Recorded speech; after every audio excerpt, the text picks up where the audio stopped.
Listen. Listen, please. Go say hi. Yeah, by the way, Dakota got a haircut. It's actually a dog bow tie. Oh my god.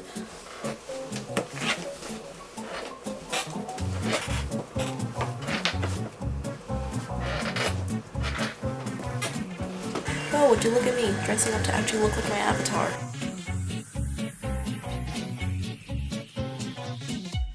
Now see, if I get the confidence to actually dress up like this in public, it would be over for all of you. Hey everyone, my name's Rosalind Sterling. I also go by Ross or Roz because I'm gender fluid as fuck. I'm here to talk about something. This is my second official video on Authortube. I'm trying to improve on the things I didn't do so well last time on, such as the audio in the background. I tried fixing that, hopefully it's not as loud this time. So before I start making videos on my writing process and other Authortube related things, I don't know, I've got a list of stuff I want to do and also some suggestions that people gave me on my Instagram, so I'll definitely get to those at some point. But in the meantime, I want to make just a bit of an informative video talking about what I'm working on, what my stories are about and whatnot, just because I feel like anyone who is new to my channel will look at my very out of context videos and drawings and animations and not really understand what the fuck is happening. So I'm gonna work with that a little bit today. I do have a lot of information on my Instagram, so if anyone's interested in really getting a lot of details about my story, and I mean like a lot of details, it'll all be there. I have some information guides on each project that I'm working on right now, as well as a lot of posts with very descriptive descriptions and going into detail about like the characters and their backstories and all that. I also have a lot of information on my website, but in the meantime I feel like I just want to compile all the basic shit about my stories that everyone should know about if you want to continue watching my stuff, so I'm gonna just dump it all here. This is the one I'm working with the most. It is a adult crime sci-fi comedy trilogy. It's going to be illustrated as well, at least somewhat. There's going to be like little illustrations at the beginning of each chapters. I've already done some sketches and rough drafts of what these drawings will look like and have put them into my second beta draft. That's going. I've been planning this project since I was about 10 years old. It's a lot. It's called Villain vs. Villain. That is the name of the whole trilogy as a whole, but the first book that I'm trying to get published within hopefully the next year or two, if I'm lucky, is called The Revitalization of the Transtemporal Case. The Transtemporal Case is a cold case that was brought up to agencies in my story about, I would say, 20 years ago, maybe like in the 90s, and basically it is a time travel / teleportation scandal. There are theories that there's someone or many people that are messing with the concept of time travel and teleportation and using it for evil things. So I might put the cover like right here. It's just a temporary cover. I will update the cover later on, which will be fully drawn by yours truly. So this is just the updated blurb. Framed for 2 murders by his brother, forced to sell inventions on the black market, and his coffee bean jar won't open. Jonathan is almost 30 and is already up to his neck with problems. It's 2005 in Cliff Bay, California, where futuristic technology surfaces into the government, creating a world where both fantastical sci-fi and primitive flip phones are the norms for those who have the privilege to access both. After years of dormancy, the Transtemporal Case, an investigation into the current time travel / teleportation scandal, revitalizes due to Nathan and his tag-along brother Jonathan, whose goal to clear his name and stop his brother's reckless teleporting timeline jumping is misinterpreted as involvement in Nathan's crimes. So Jonathan joins forces with Katrina Barker, an undercover agent unbeknownst to him ordered to arrest the men and solve the Transtemporal Case as revenge for the life they took from her. Together they try to solve different problems with the same goal, stopping Nathan. However, Katrina's inevitable betrayal of her wannabe partner weighs heavily. Should she finish the case, or consider Jonathan's innocence? Meanwhile, Nathan watches his world crumble as his attempt to save his future family turns into a predicament he might never escape, and his hope of being deemed a hero once the truth behind his actions unfolds dwindles thin. Follows this humorous crime-fighting mystery as these three use odd gadgets, mutated creatures, and their morally questionable values to achieve their goals of freedom, family, and justice. It is a very complex trilogy that's... The sci-fi elements are very mild in the first book, and then they slowly start to get more and more intense as the trilogy goes on. So, like, you know, you start off in the first book where it's, you know, the time travel and teleportation, you don't really actually get to see too much of it. It's more of just a scandal. It's something that's happening in the background, and the characters are trying to stop it or trying to solve it, or just generally trying to figure out what the fuck is happening. But as the trilogy continues, it slowly starts to get more and more intense as, you know, once you get to like book 2, you actually get to see the production of some of these machines that are being used, and in book 3 you do actually get to witness time traveling. So it's a slow progression. I'm working with a lot of plot holes and trying to figure out some issues in the first book. I'm trying to think of like what inspired the story. I can't really think too much of what I based the story off of. It started off as a ripoff of like Despicable Me when I was like 10, you know, the whole villains going after each other type plot, but that obviously changed over time, and I still love, you know, stories that kind of deal with like the villains side of things. Like, are they really a villain, or are they just kind of like an asshole who's doing their best to survive in this fucking world? You know, I love going into those kind of point of views, and a lot of my stories deal with like very morally questionable topics. You know, just kind of stories that kind of make you wonder, like, who's really the hero and the villain in this situation. I love writing stories that don't really fit into like a certain black or white category. I love going into like those gray areas. I will be opening up a second round of beta reading for this book. I'm almost done editing it. At this point it's mostly edited. I just gotta format it. Like, I still have to add all the, you know, rough illustrations, and I gotta finish the cover, and I gotta make, you know, the post about the beta reading and whatnot. I'm still working on the Google form for applications, and also the questionnaire that people will fill out when they're done. So it's a work in progress, but at this point it's mostly edited. I would say in the next couple weeks I'll have the post out, and I'll have applications being opened. Now, story 2. Now, any story I mention after this are stories that I want to publish in the future, but it probably won't happen for a very, very long time, because I'm working on my, you know, villain versus villain trilogy. That's going to be my main focus for now. I don't want to go wild and start publishing a bunch of, you know, books from different series, because I rarely write standalones. I always write trilogies or series, or, you know, at the very least duologies. So these are all things I want to publish, but I want to take the time to get my main project out of the way before I delve into any of those things. But project 2 is called CC Investigation House. It is a crime, murder, mystery, comedy series. The cover, here, oh yeah, once again, a temporary cover. If anyone was wondering what CC stands for, CC Investigation House is actually the name of the detective agency that my main character Howard wants to open up, because he hates the place he's working at right now. I'm planning for it to have about 5 books, and each book is a little bit shorter than the Villain vs. Villain trilogy. It's not as complex. It's just a basic like murder mystery. Think Agatha Christie, you know, Hercule Poirot type stuff. Except it's very comical. At least that's what I'm aiming for. I like the main characters. Howard and Wayne are partners in a small detective agency in Hollywood, California, in the year 1937, and they're heavily based off of Abbott and Costello, because I grew up with their comedy skits, and I absolutely love their sense of humor and whatnot. It's just their energy, their vibe, everything was just heavily inspired off of that. And then the other main character would be Howard's wife, Melanie, that he nicknamed Melon. Yeah, she's a newbie, I wouldn't say newbie, but a bit newer to the agency, I'd say. So, as with, you know, Villain vs. Villain, the title is just a general title for the whole series. The first book, which is the only one I've written so far, I'm hoping to start writing the second one this year, hopefully for NaNoWriMo, we'll see how that goes. But the first book is called The New Year's Tragedy, so I'll read the plot blurb for that, and we'll go from there. Okay, well, change of scene, I had to refilm this part, but here's the updated plot blurb. 33-year-old Howard Stewart is a bubbly, coffee-addicted homicide detective working for an often laughed-at agency due to its ridiculous name, Pig, Pegsworth Investigation Group.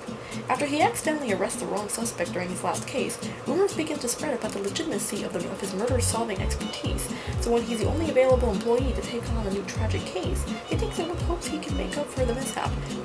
21-year-old Helen Butler is a college student who moved out of her rich parents' house to have a taste of freedom and independence, though it didn't last long, for she was found dead in her new house on New Year's Day by her neighbor.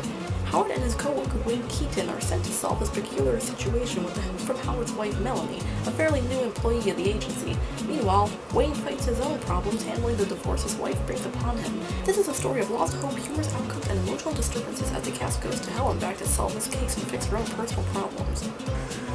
So this series is called Top of Highest Peak. Each book in this series will have a different point of view from a different character, and also take place during a different timeline, or not timeline, but or time frame, sorry. But the thing is, my plan was that at the end of every book, you wound up back to the previous book, so I'm still kind of figuring this out, but basically what's happening is that, like, the end of the sequel, which is more of a prequel actually, will wind you back up to somewhere during the events of the first book. Not specifically the beginning of the first book, but just somewhere in the first part, or first quarter of the first book, around there. And each book just kind of follows that. The ending of each sequel will take you back to some point in the first book. Anywhere, it can be anywhere from the beginning to the middle to the end, it doesn't matter, but the ending of each sequel always, you know, takes you back to the first book somewhere in there, but just through a different point of view. It could be even be in a whole different location, but all you know is that it always takes you back to the first one. And then the cover for Top of the Highest Peak, which is, again, temporary cover, but I'm pretty happy with it. It's almost impossible to read the text on any of these covers, but again, they're all just temporary, just placeholders until I can draw something a little bit better. Here's the plot blurb for this one. Neo-O is a technological city established in the year 2030. Now, 100 years later, the topless buildings hold 12 levels called peaks, each for one social class of its growing democracy. Casper, a local artist and struggling alcoholic, is one of the many residents of Peak 1, struggling to survive in poverty. After his wife leaves with their child due to his irresponsibility to provide for the family, he sets off to better himself and climb his social status as a last chance of approval. He partners up with Chance, a free spirit and hopeless romantic of Peak 4, looking for adventure outside of his mundane life, and Fatima, a young woman of Peak 5 with cybernetic enhancements who knows a little too much about the death of the city's most beloved singer. The three set off as decoy 911 operators and use their position as both assistants to the city's underwhelming lack of emergency services and a means of promoting themselves to higher levels of society to reach their goals. With families to fix and mysteries to solve, Top of the Highest Peak is a crime cyberpunk novel with comedic moments and a look into what our social dilemmas might evolve into one day. Follow the trio as they attempt to solve each of their problems by climbing to the highest peak of society. Obviously, like, a huge, complicated social status, social levels, whatever. I know this has been done a million times, but I'm trying to take a more, like, realistic-ish route. I want to kind of look at this in a way that, you know, what would actually happen to society years from now. Not really, in this world, people aren't really divided or judged by race or gender or sexual orientation like it is in our world. You're more so divided by your wealth, which is something that I know people are still, you know, divided up by in today's society. But in this society, it is much, much more intense. Like, that is the main focus of, I guess, discrimination and division.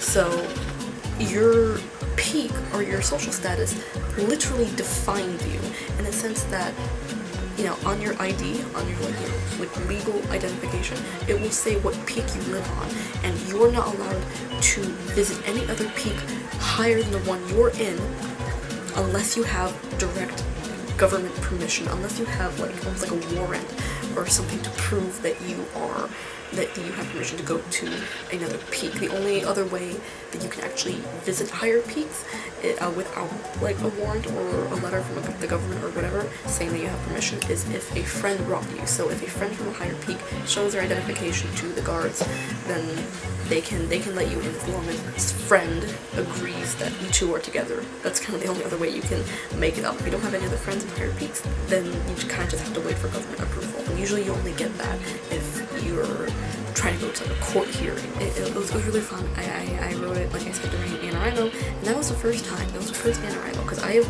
done, I think, 6 or 7 NaNoWriMos now, or this year maybe my 7th, I can't remember, but I've done it like 6 or 7 times in a row, and I've completed the 50,000 words each time, every year, but I've never actually completed a book during NaNoWriMo. I've completed the 50,000 words, but I've never actually finished a book, because my novels are always super fucking long.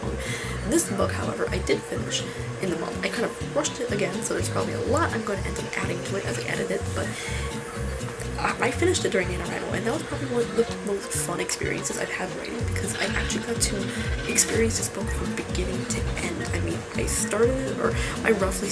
technically started the book like a few months prior, but I only wrote down like a few hundred words, so it wasn't really anything much, but I pretty much started this book in November and then ended it in November, and it was such a fun journey going through this whole story with these characters for an entire month. Yeah, I had a lot of fun with that one. As I said, you know, all of these stories will be illustrated. I want to illustrate all of my stories once they're published because I just feel like all my stories have some sort of like comedic, cartoon, wacky, whimsical, adventurous feel to it. I'm trying to think of as many adjectives as I possibly can to describe this, but all my stories are just very over the top and adventurous and wacky, and I want to put illustrations into each one. You get to actually like have the experience of reading a novel, but also having a lot of illustrations and like, you know, cartoony illustrations, you know, to be more specific, to give you kind of like a webtoon-ish vibe, a cartoon vibe that kind of match the vibe that I'm going along with in these stories. Lastly, I'm going to talk about the infamous fantasy work in progress that I've mentioned all over the NaNoWriMo forums and my Instagram and my Facebook page and everything. I've talked about this everywhere, but I've never actually gone into detail about what it's about. I don't have a plot blurb for it because I haven't actually written it yet. Technically, I actually wrote this book back when I was 12, and I mentioned this in my Authortube newbie tag. It was the first book I ever wrote, and it was a mess, and I don't really write fantasy. You know, I sometimes read fantasy, sometimes write it a little bit, but like that was the only experience I had writing fantasy, and it was absolute shit. So I want to actually rewrite it this year. Again, I don't have a plot blurb to read, but I'll give everyone a rough idea of what this story is about, and anyone who watches this video and gets to this point, you'll be the first to hear about what this story is actually about, because I won't be posting anything official about this story on any of my accounts until I actually plan on writing it, which I'm not sure when. I might start writing it next Camp NaNoWriMo during July, or I might start writing it during November. I don't know, we'll see, whatever works out best. So yeah, no one else will hear this for another couple of months, so you'll be the first to know.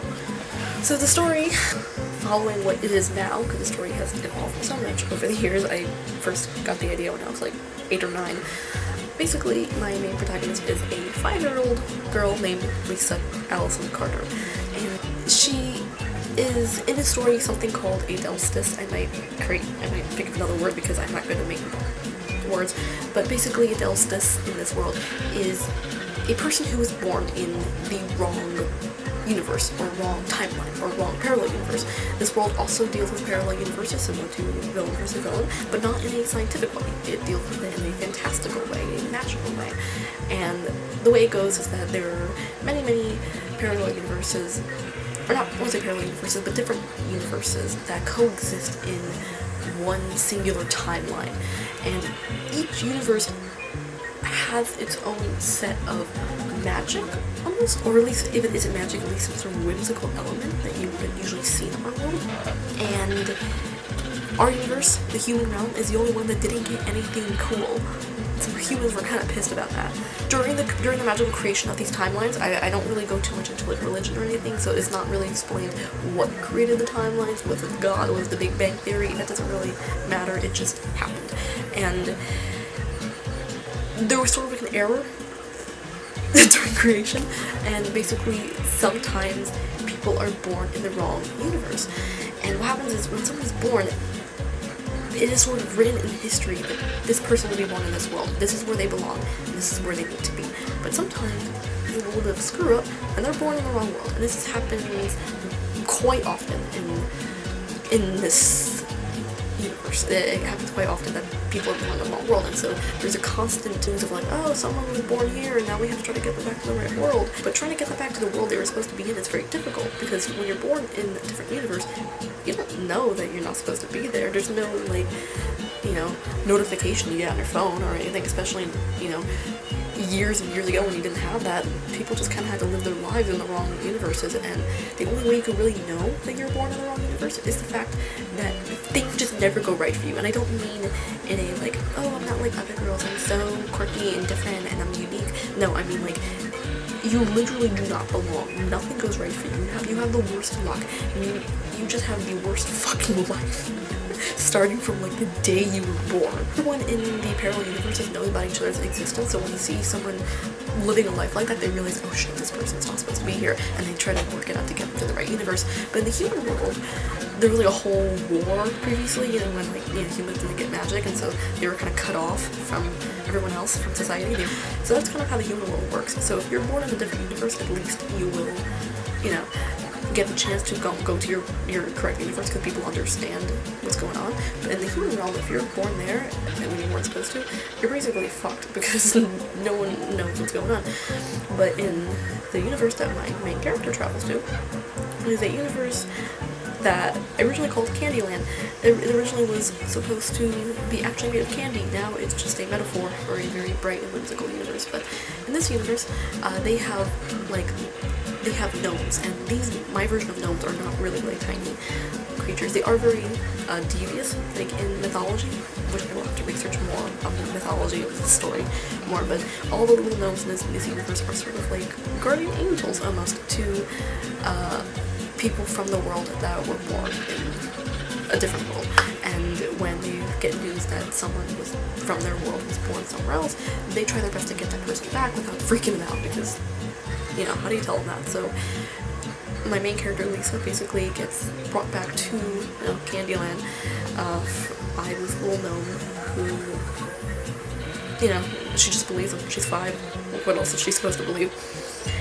And a missing persons case starts because she's gone, and her father, who is also a detective, begins searching for her. So usually when children from different worlds are born in the human world instead, it is ideal to try to get them back to their original world at a very young age. And the reason for this is because, just like in my story, when you're young, you know, you don't really think too much about logic. Lisa's just like, oh, okay, let's fucking go, okay? Like, you know, she's a kid.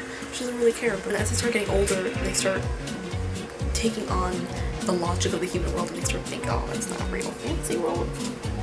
What are you talking about? Yeah, so the whole story just basically follows the adventures of this little girl who, you know, is being searched for in the human world. She's missing. Her dad's a detective, is trying to find her. Where does she go? And she's just having the time of her life in this other whimsical world where a sort of murder mystery crime plot arises. I'm still figuring out the details, but basically there's something goes wrong in the world and there's magical investigation over it, and she can lend her little expertise and whatnot, and it's just a comedy. You know, it's mostly, I feel like a lot of the story is making fun of a lot of fantasy tropes that I see very often that I hate and just kind of making fun of the genre, but like in a fun way. This isn't to offend anyone who likes fantasy. It's just kind of like a spoof off the genre. And you get a lot of banter between her and the kingdom's king, who's only 28 years old, and he becomes like a father figure to her, and there's just a lot of banter between the two, trying to like work together on this, you know. So there's kind of like two plots. You got like the crime and just a little magical investigation going on in this new world she's in, and then there's the one going on in the human world that's in the point of view of her dad, who's trying to find where his daughter went. And yeah, it's a lot.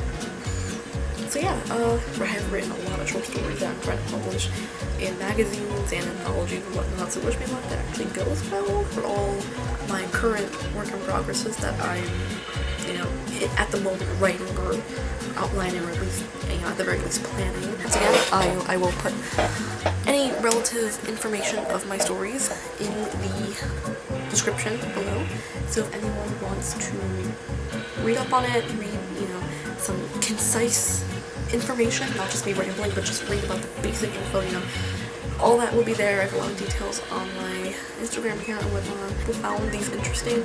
I'm really bad at explaining things, but yeah, there's like a line in between my camera, what the fuck. And I hope that everyone found these stories interesting, and if you are interested in these stories, follow this channel for more updates. Follow my Instagram, I'm very active there. I post a lot of information about my stories. I post a lot of drawings and animation, animatics, so yeah, that's it. And I hope everyone has a great day. Okay, so I just realized that this light thing, this beam of light in the middle of the screen is from my fucking window above here. I don't know if you see it. It's like up there.